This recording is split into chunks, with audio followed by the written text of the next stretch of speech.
Понял.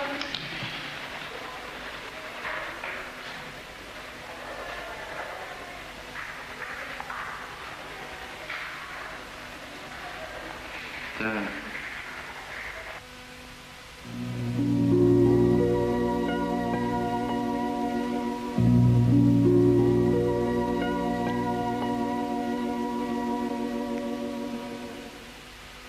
Понял? Понял. Я довольно редко прибегаю к подобным записям. Почему? Боюсь, что неправильно буду понят. На просьбу зайти в школу часто смотрят как на указание прийти получить выговор. Забывают многие, что учителя, школа должны быть не администраторами с указкой, а друзьями, советчиками, которые весьма часто и сами нуждаются в советах и в подсказках. Не потому, что плохо знают свое дело, а потому, что знают своих учеников очень часто только учениками. Нас много воспитателей с дипломом и без него. У наших Вовок и Артем, Таня, Марин. Но мы частенько страдаем односторонним, каким-то однобоким подходом. Учителя порой смутно представляют семейную и дворовую жизнь ребят. А родители... Знают ли родители школу? Нет, не праздничную 1 сентября, а вот эту, будничную, повседневную. И не школа вообще, а именно в ту, в которой учится наш ребенок. Чьими глазами и как смотрим мы на нее? Чаще всего только глазами своего ребенка. Всегда ли точен этот взгляд? Не знаю. А очень бы хотелось знать. О чем расспрашивают моих учеников родители, когда приходят домой? Что интересует пап и мам в школьной жизни их детей? Об этом я решил поговорить в 5 классе, во время подготовки к сочинению. Может быть, не очень фантастическому. Тема сочинения, которую я вам хотел дать, будет называться «Если бы я был...» Почти угадали. Папой или мамой? Теперь давайте представим себе, если бы вы были родителями. Так, а они бы были вашими детьми. Вот. Поменялись вы ролями. Так, о чем бы вы с ними поговорили? Ой, как у вас много в школе задают. Дружок, картошки не хочешь почистить? Так, ну еще. Побил. Что? Кто тебя сегодня побил? Кто тебя сегодня побил? Так. Сделаешь уроки, чем будешь дальше заниматься? Сегодня идем в кино, сделал все уроки. Пожалуйста, Сережа. Ну, когда твой там сын или дочь приходит из школы, ну, ты там спрашиваешь, что проходили в школе, как усвоил ли ты тему. Если нет, то объясни там. Давай, что Ну, допустим, приходит Сережа. в школу и говорит, ты дрался? Дрался. С кем подрался? Ну, тут с одним парнем. Кто кого побил? Ну, я его побил. А за что была драка? И вот если, допустим, видишь, что он не прав, ну, там, поругать на него, покричать там. А потом так, ну, не покричать, но поругаться, в общем. Зачем ты это сделал? Ведь ты же был не прав там. Иногда сестрой так послушаешь, а мама влезает, говорит, что ты прям? Ну, начинает ругаться. Мы бы сами бы разобрались. А еще хуже получается. Вот я еще утром брата один раз разбудил, и мы с ним подрались. Да. Он меня сначала ударил, потом я навязал драку. Он большой у меня, ну, он в 10 классе сейчас. Ну, и, в общем, он меня побил. А потом я подошел к маме жаловаться. Ну, она говорит, а кто первый начал? Ну, я сказал, что я его разбудил. Но она говорит, ты правильно тебе дал. Ну, а вы вообще, вот как считаете, вот если бы у вас были дети, свои собственные, вот вы бы на них кричали? Криком ты ее не возьмешь, надо им объяснить и поговорить так, а не кричать на них. Я бы своего сына первый раз не ругал, а простил бы ему, объяснил, что к чему. А если бы он к моим словам отнесся равнодушно и продолжал бы эти плохие поступки совершать, я бы на него стал кричать. Кому лучше живется? Детям или родителям? Так. Так, ну да. Почему? Больше гибкий, но надо уроки делать. Так. Сидишься, телевизор смотришь. А мне вот надо уроки делать. Телевизор нет посмотреть. Кино каждый раз в неделю. Детям хорошо в какой-то степени. Ну, родителям из-за того, что они уже взрослые, могут делать, позволять себе то, что нельзя еще детям. Ну, а дети, они еще маленькие. Ну, даже если уже подростки, все равно у них жизнь еще впереди, ведь учиться еще будут. А родители, они уже такие все, они уже взрослые люди, серьезные, уже нет, уже не могут делать то, что делают дети. Ну, болезни всякие там начинают себе придумывать. Хорошо. Я считаю, что лучше живется детям, потому что родители как-то, скованы. Они вот с утра до вечера на работе, а потом еще там домашние заботы. А дети вот сейчас, например, вот на самоподготовке сделают все домашнее задание, и они свободны, могут погулять. А родители этого почти что не могут делать. Даже по воскресеньям там стирка, готовка. А папа у папы тоже стирку готовит? Да. Ну, он помогает. Молодец, хорошо. Фантазии не получилось. Ребята говорили о вещах будничных. Круг родительских вопросов был узок. Как вел себя, не дрался ли, какие отметки получил. Реже, что нового узнал, что проходили. Все вращалось около учебы и дисциплины. Почему мы так обедняем свой взгляд на школьный мир? И невольно приучаем к этому узкому взгляду своих детей, будущих родителей.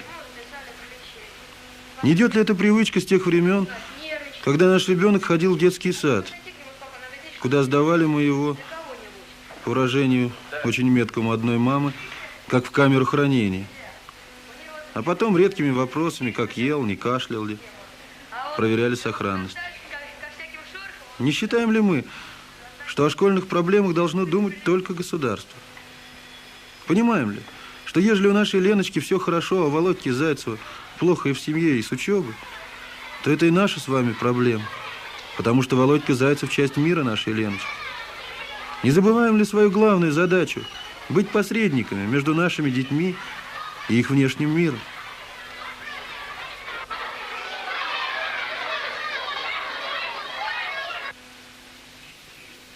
И чем больше я работал в школе, а мой учительский опыт уже измеряется десятком лет, как и родительский, тем больше я приходил к выводу, что очень часто родители не понимают, чего хочет школа, а школа порой не знает и не понимает родителей.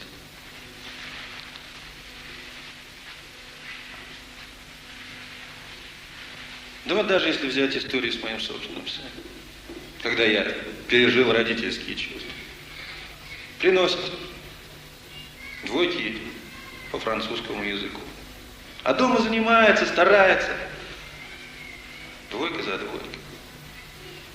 Но мне было неудобно являться вроде в соседнюю школу, да еще с претензией. Нет, ничего, пришел, поговорили с учительницей. Как говорится, крупно поговорили. Но поняли друг друга. Через полчаса, но поняли. И ничего. Она стала ему ставить четверки там, где, в общем-то, надо ставить троечки. Но зато парень поверил в себя. Зато у него появилось желание работать дальше. Часто ли родители заходят в школу? Нет. И даже вот после этих строгих записей. Да давайте обратимся в любую школу и посмотрим, насколько эту школу знают родители. Для объективности мы выбрали школу, работающую не один десяток лет, с хорошими традициями патриотической подготовки, с многолетним шеством над детскими садами, с изо-студией районной славы, которые принесли работу шестиклассников, с праздником птиц в апреле и добротным лекторием для родителей. Но что знают о ней ее новые коллеги, родители первоклассников? Что вы знаете знаете о школе, где учится ваш ребенок? Ну, я не знаю никаких таких знаменательных каких-то событий или чего-то такого особенного про эту школу. Ой, вы знаете, даже как-то я на этот вопрос и не могу вам ответить. Хотя наш рядом, вот наш дом, окна на школу мы смотрим. Но как-то не могу вам даже ответить на этот вопрос. Много знаю. У меня второй ребенок в этой школе. Одна кончила 10 классов, вот уже в педагогическом институте учится. А этот пошел в 1 класс. Так что школа родная. Ну, мое впечатление о школе, я здесь, конечно, в этой школе не учился, не знаю. Ну, вообще-то, как сын пошел в школу, это неплохой. Нормально. Могу сказать, что здесь прекрасные педагоги. Мне очень нравится наша учительница Тамара Павловна, и очень нравится симпатичный директор школы. О чем вы спрашиваете свою учительницу, когда приходите? Ну, я стараюсь как можно меньше ее спрашивать, боюсь, что она что-то мне неприятное расскажет. Ну, мы говорим о ребятах, о моем сыне, как учится, какие проблемы, да. В школу я прихожу довольно-таки редко, потому что ребенок ходит домой сам, и в школу сам. Ну, в основном это родительские собрания, если бывает. Ну, об успеваемости, о поведении ребенка, эти только вопросы. Ну как, на собрании? Я вообще-то реже хожу, у меня ходит отец. Кто сосед вашего ребенка по парте? Девочка, звать, наверное, ее Ира. А фамилия? А фамилию не знаю. Ну, если не поменяли еще в этой четверти, то в последнее время она сидела с Алешей. А фамилию не знаю? С Алешей Можаевым. Спасибо. Ну, по-моему, какая-то девочка, но я просто не помню ее, как зовут. Я говорю, Алёш, с кем ты сидишь, девочка? Я говорю, а как же ее зовут? А я, говорит, забыл. А вам не интересно, с кем сидит ваш ребенок? Что это за девочка, какой у нее конечно, характер? все это интересно, но я его мало вижу, работаю с бабушкой у нас дома. Нам бы очень хотелось поблагодарить милых собеседников за искренность ответов. Одна мама сказала, что школа родная. Наверное, это так. Но школа – это не только большое здание, директор и учительница.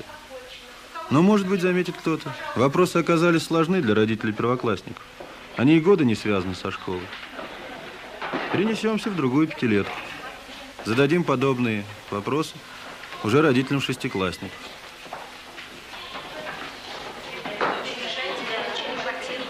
Как часто приходится вам бывать в школе? Я бываю в школе примерно раз в месяц. Иногда просто так, иногда на собрании когда-то приглашают.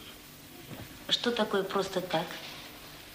Ну, зайти поинтересоваться, как сын успевает по тому или иному предмету. Вам знакомы какие-то проблемы, которые есть в школе, конкретно в классе, где учится ваш сын? Ну, проблемы есть, но они все такие мелкие, таких крупных проблем, на которые стоило бы заострять внимание, нет. Вот так кто-то пошалил, кто-то где-то подрался, там какое-то еще прошло ЧП. А так в основном проблем больших нет. Что знаете вы о школе, где учится ваш ребенок? Вы знаете, я даже затрудняюсь ответить на этот вопрос, к сожалению. Вы часто бываете в школе? Вы знаете, последние годы гораздо реже. О чем вы спрашиваете учительницу, когда бываете в школе? Ну, чаще всего это касается, собственно, непосредственно моего ребенка, как она учится, как она себя ведет, чем она интересуется, дисциплина, естественно. Как часто вам приходится бывать в школе? Часто, очень часто бывает, а иногда вызывают, но чаще сама прихожу. Потому что у меня ученик не из лучших, как считает школа, учится он на тройке, но и очень такой мальчик резвый, шумный на уроках. Учителя жалуются, что он мешает вести занятия. С кем вам приходится общаться, когда вы приходите в школу? Вы знаете, в основном я общаюсь с директором школы, который ведет русский язык. С классным педагогом еще недавно у нас новый сменился, а с той тоже меньше был контакт, чем с директором. Директор нам очень нравится, и мне, и сыну. Что вы можете рассказать о вашей школе? О школе, где учится ребенок ваш? Ну, у меня здесь учатся двое детей. Дочка в 6 классе и сын во 2 классе. Ну, что я могу сказать? Я здесь мало, в общем-то, бываю, к сожалению, к моему школе, потому что работаю, устаешь там все. Ну, бываешь на собраниях, так иногда заходишь. Вот, я рядом жила здесь.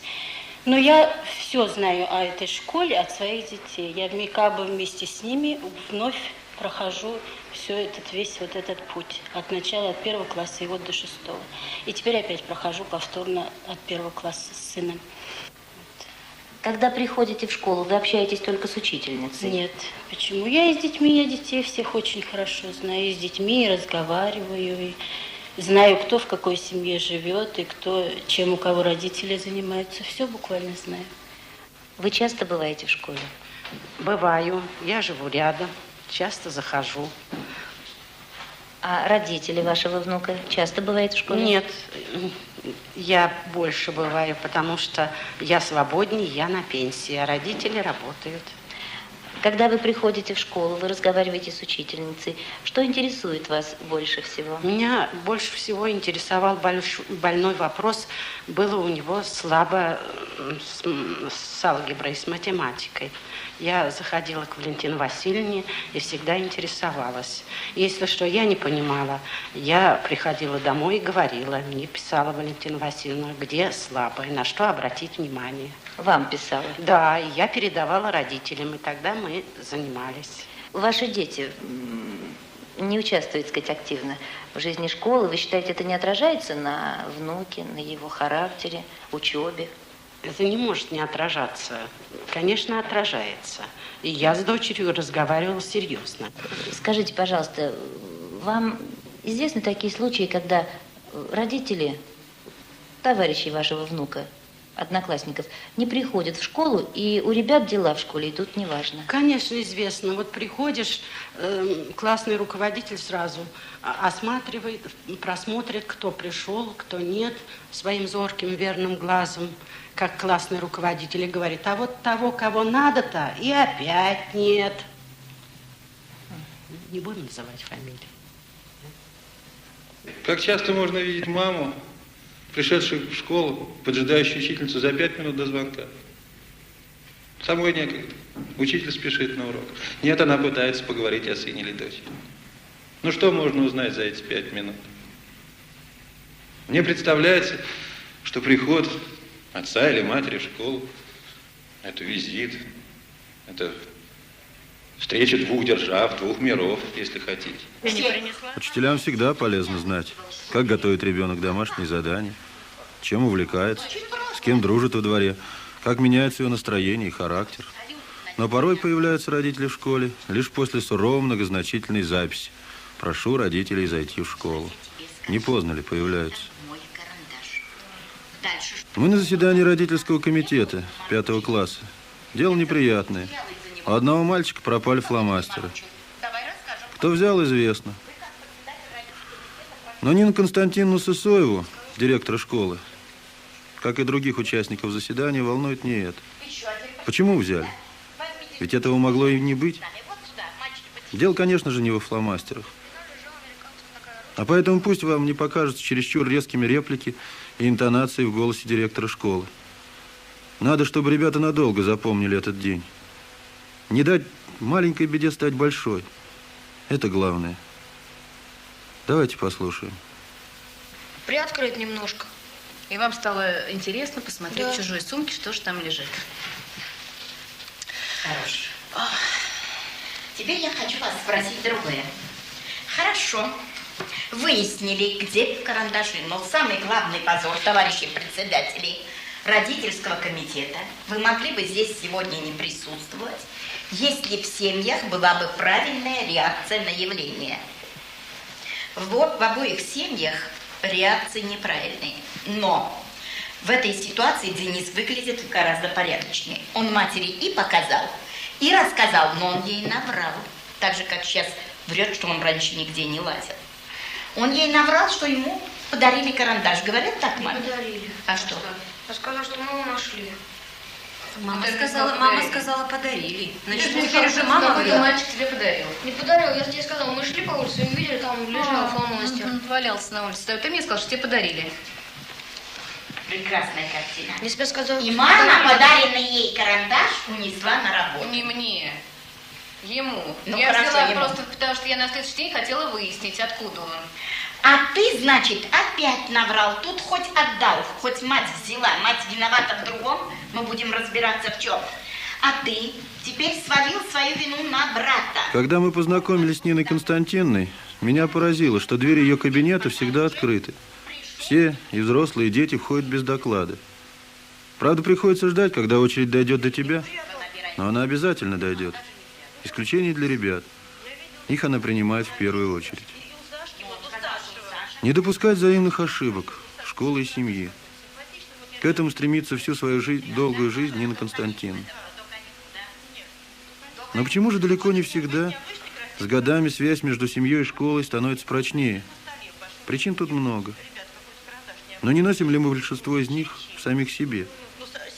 Когда родители говорят, что заняты и на работе, и дома, такое положение можно понять. Но принять такую позицию все равно нельзя. Потому что между школой и семьей стоит такое сложное, вместе с тем и хрупкое, связующее звено. Ребенок, подросток, чуть надавил посильнее, и сломалось что-то. Резанул равнодушием, и что-то оборвалось. И теряя эту связь, мы в значительной степени теряем и самого ребенка. Кажется, с ребятами разобрались. Теперь они этот день запомнят надолго. Но заседание продолжается. Очередь дошла до родителей. Не удивляйтесь, если кого-то из них Нина Константиновна по привычке будет называть на «ты». Некоторые из них – ее бывшие ученики. Я очень хочу, чтобы ты вдруг ошиблась. Ну, может быть, Потому что, понимаешь, ребенок смотрит на мать Нет, глазами. кстати, но я настолько ему привыкла верить, что... Не знаю. Нет, но он смотрит на тебя сейчас и говорит, я так не сказал. Вы видели? Да. Ну, может быть, я ошибаюсь, я могу Ты в этом случае не можешь на сына идти в присутствии всех. Да я не иду. Нет, ты пошла, сказала «да». Ты должна была что сказать? Вы меня простите, я, может быть, забыла. А ты его поставила как противника. Ну, ты же взрослый человек, ты же его можешь вообще превратить ни во что. Скажи, что я лучше забыла. Возьми на себя в таком случае вину, а потом уже с ним выясняй, что он сказал. Потому что ты сейчас говоришь, я точно не помню, а это опасно. Когда точно не помнишь, ребенка вводишь в тупик. Вот это тоже уже не то. Эти не спросили, откуда появился. И куда исчез карандаш. Это тоже еще хуже. Вообще никто не спросил, откуда у нас в доме этот карандаш. Тоже. Куда делся карандаш, тоже не поинтересовались. А я уверена, что все что угодно он может домой приносить, а вы не видите никто. Вот я считаю, что нам с вами грамотности не хватает. Грамотности. Вот я читала весь год лекций. Тань, сколько раз была? Почти все. Все лекции. Почти. О нравственности. Почти все. О нравственном иждивенчестве, о морали, о моральной ценности семьи. Чего только мы не разбирали. Все эти категории и пресыщенности, и вот жажды вот такого, знаешь, хапцап. Все обсуждали, все. А вы не были никто. Вы не были? Кто был из вас? Ну, были мы на собрании. Ну, я прекрасно помню всех. Татьяну и то помню только 2 раза. Нет, Константин, я раза 3 или 4 была. Ну, а их было 8 лет. Ну, а я потому что работала. Поднести само это в жизнь, понимаете ведь? Я им всегда говорю, школа теперь твой родной дом. А родители сторонятся. Вот за весь год сколько раз была в школе? Милая моя, родная моя, сколько раз? Только на собрании. Ну, собрание разве дает возможность общения? Вот мы сидим, 2 часа говорим, нам мало. А на собрании? На собрании мы вообще завели с вами ведь порядок. Не надо говорить, у кого все хорошо, не надо говорить, у кого все плохо. Запретили мы с вами это решением, да?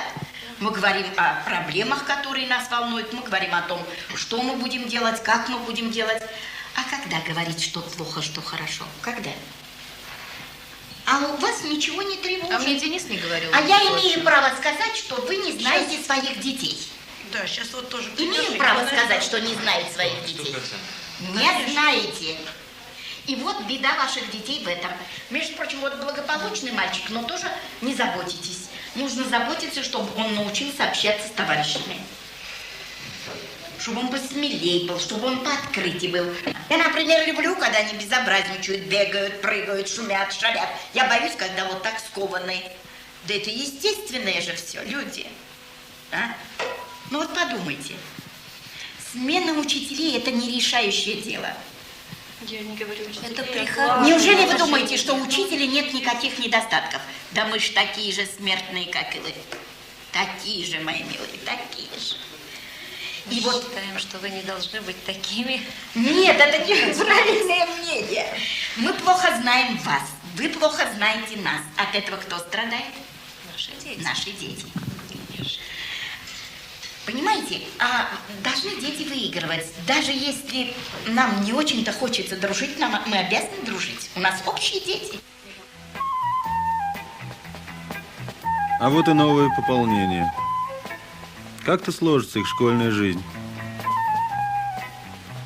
Как сложится новая школьная жизнь для их родителей? Будут ли они частыми гостями школы только первый год, или все будет иначе? Все идет к лучшему, частенько повторяем мы. Наверное, оно так и есть, при условии, что мы к этому лучшему стремимся.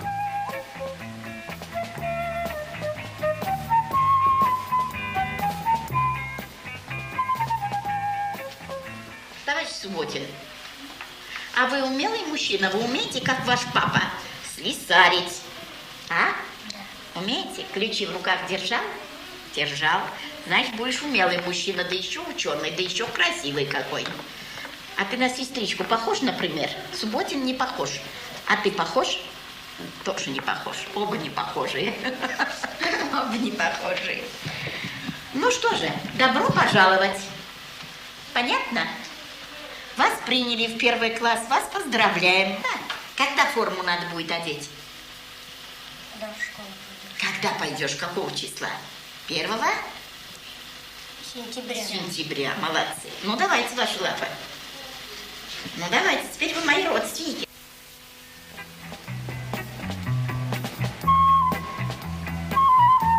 Родственники. Сколько их появилось на школьном веку, Нина Константиновна и многих других учителей. Но ведь кто-то и не стал родственником.